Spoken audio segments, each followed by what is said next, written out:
ఇదిగా అమ్మా నీకోసం పువ్వు తెచ్చాను, పెట్టుకుని వెళ్ళు. ఏమే తల్లో పువ్వులు పెట్టుకోవడానికి కూడా సమయం లేదా? కాళ్ళలో చక్రాలు కట్టుకు తిరుగుతున్నావు.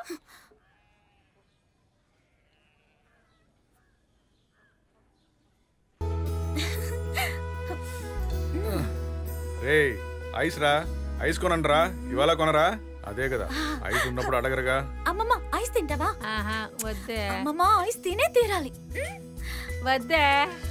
నాలోని నిన్నే నే చూసా